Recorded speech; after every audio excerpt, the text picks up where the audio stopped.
Bruce, let's start here with this relationship between President Trump and President Xi. All smiles there when they were here in this country at Mar-a-Lago. All smiles for the camera. Since then, there have been, I believe, at least a half dozen missile tests as we see the President and First Lady make their way down. Melania Trump there, President Donald Trump touching down in Hamburg, Germany for the G20. Bruce, the relationship between President Trump and President Xi now, how would you characterize it? I think it'll be a very strained meeting between the two presidents, certainly far different atmosphere than during the Mar-a-Lago summit.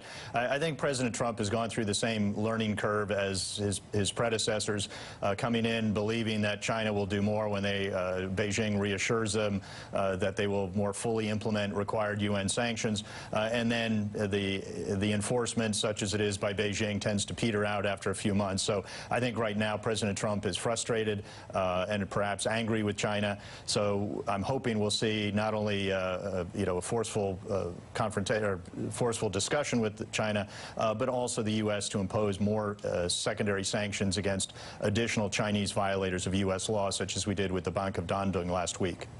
As we're having this conversation again for our viewers and our listeners as well, President Trump there on the tarmac in Hamburg, Germany, greeting officials there, arriving for the G20.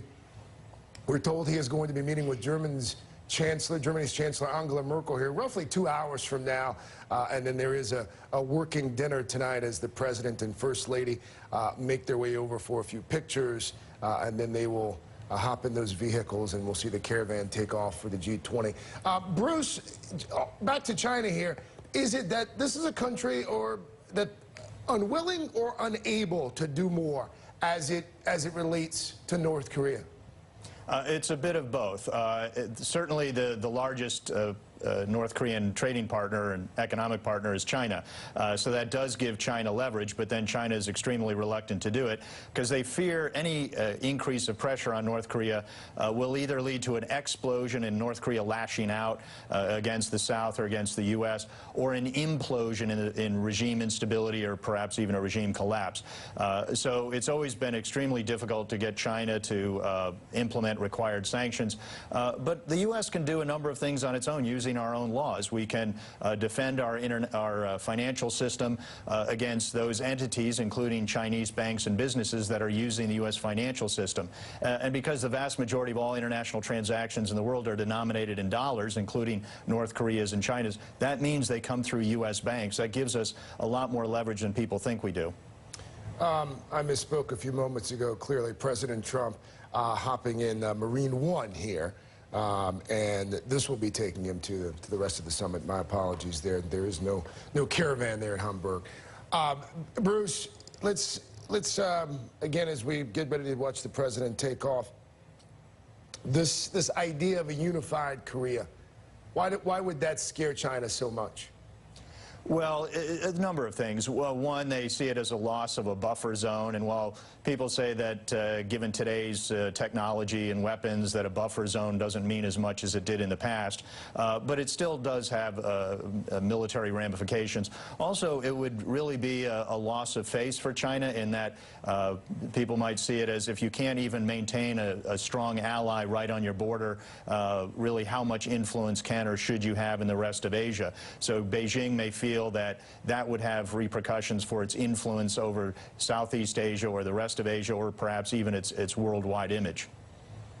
In the simplest of terms, Bruce, what does North Korea want? What does it want from the United States? What does it want from the rest of the world?